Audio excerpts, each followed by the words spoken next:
Deadzone, my fellow gamers. Here we are today, and we're going to take a look at some of the things that I finished for the Nameless, and just go over again the assembly line style paint job. So I started out with these guys because I had the bases finished, and I talked to you guys about the acrylic bases. So green, black, purple, a little bit of claw, some red for the eyes, and that's it, with dry brushes and stuff going up. Very, very simple scheme, and that's really all you need. Anything else looks busy and it's kind of terrible. Here, the exact same, a little bit less, because they have mostly fleshy bodies. There's no keratin to these inkers. So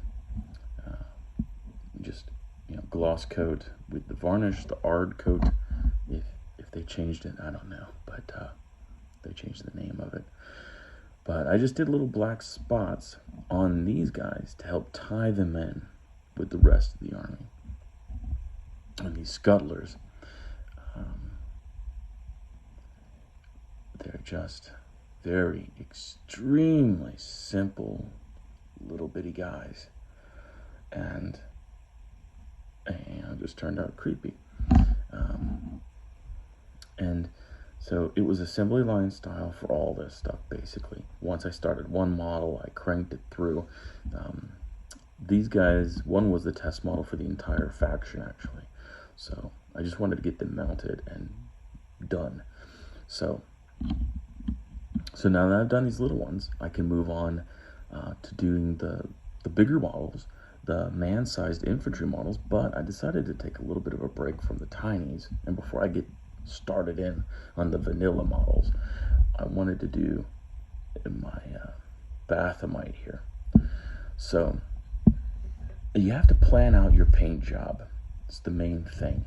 When you're putting down your layers, a buddy of mine, when I first started in on this, gave me a bit of advice, saying it's a lot like dressing. You start with your skin, the bottommost layer, and you build up from there. So you put on your shirts, pants, shoes, all that good stuff, and then you want to paint the buttons on the top of your coat and sunglasses, a hat, whatever you've got, right? So here, the deepest part is going to be the skin portion, and then it builds up from the armor and anything else that lies on top. So with this skin, since there's a bunch of legs on this side, and the skin is extremely difficult to get into here, and even through the very, very front, get my carving, my sculpting tool. So even into the front in here, very, very difficult to get into there. So on your initial coat, you could be as messy as you want to be, as long as you get the initial coat done and completed. A bit of a problem here is that I'm using this gray primer. That's going to really show up if you miss just a little bitty spot. So that's why a lot of people go with black primers. This gray, I think, is the middle of the road, and at this point in my life, my base coats are very, very solid. So that's why I go with the gray. I also go with the gray so I can see the detail very clearly.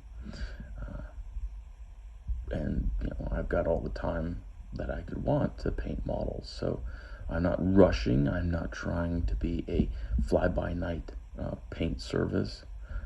So I'm not taking shortcuts or whatnot. I'm making sure I have a good base coat. A lot of those paint jobs by those fly-by-night guys, the brush thralls, or what would they be called? Commission artists. You can look at them and tell that the quality it's China quality. So, but here, and I wanted to show you kind of in process. So I'm still doing some claws here. I've actually got one that I've built up. I'm moving out, and I'm going to do the entire claw. And here we have some barnacles. I'm going to paint around those. I'm going to paint inside and all that stuff, just like I did back here with these two sets of barnacles. And I'm going to hit those with a different kind of gray, or possibly even this bone color up here that I did these spikes with. I'll hit those barnacles with. And That'll look good. I see the barnacles. They're an actually extra layer up from the armor. They're on top of the armor, so they're up. And that's why I paint them. One of the last things, they're detail pieces. Around here, this is actually some metal structure that holds the bits. So if you notice these weapons and whatnot, they'll have little pieces of metallic structure, so they're going to be metal. Not a lot of the army's going to have that. At least not these little guys here don't have any of that. Some of the medium models and these larger models certainly will. So that'll be all metallic, and then around it to hold it in place, these teeth pieces I'm going to paint just like these are going to be painted just like those teeth to match the army. So barnacle pieces will be some of the last bits. Once the black gets done, it's going to get the mud treatment right here, just to make it a little bit darker, or a little bit lighter, because I am not a fan of putting gray as highlights to black. If you put gray on black, you actually make it gray. You don't make it black anymore.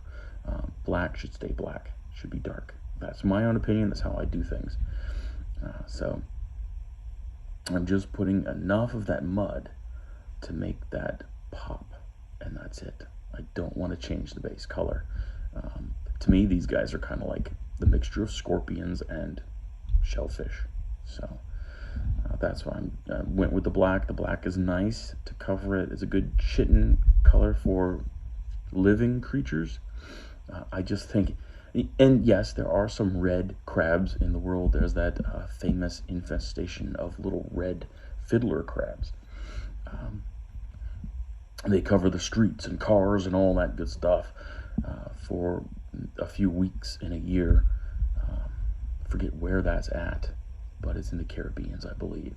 But yes, those are bright red crabs. Yes, and they're living, totally. But I'm a Virginian, and when a crab is red, that means it's ready to crack and eat. Our crabs around here are a beautiful blue color, blue with some greens. So here, I'm just doing evil crabs, so black. They're not really evil. Nobody's, people are messing with them. That's why they're attacking. But anyway. And then here, what I'll do with the metal is I just did a wash of Eggerget's Earthshade, but I'm going to go through and do spots of the rust and whatnot that I've done on so many other bases.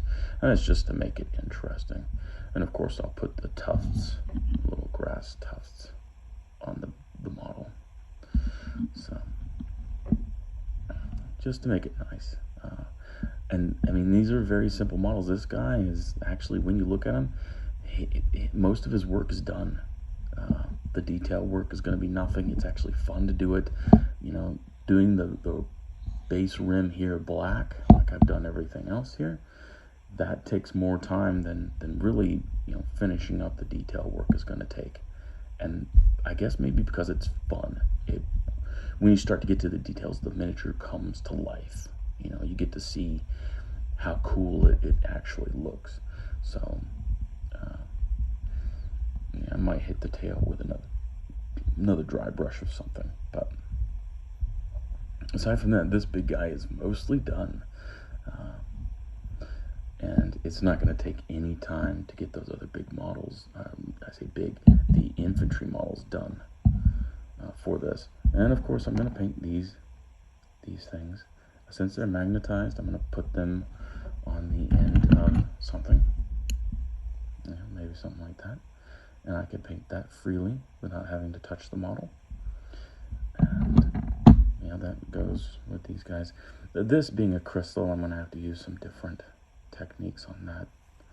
Edge highlighting, of course. And we're going to do some light points and stuff like that on the crystal itself. It'll be fun looking. Still don't know what color it's going to be. Since he's lacking in purple, really, aside from his face squibblies there, I may do a purple crystal on the back just to help emphasize the color scheme of the army. But, yeah, so it's just to show you, progress through your small and even giant-sized models and just keep that the same. And when it comes to models of the same type, definitely assembly line paint job is the fastest and easiest method. And yeah, I will continue to bring out updates when I'm finishing up other models for the Nameless. I think the Nameless faction is actually quite nice. You don't see enough of them, and actually don't see the behemoth, which is a behemoth or the big gigantic thing. I will be painting him. I still need to clean him. He's the last model that I need to clean and paint, prime up. And but I will be doing him too, because I think he's a cool model. He's gigantic. Who doesn't like big models? So anyway, you guys take it easy, and yeah, carry a Deadzone.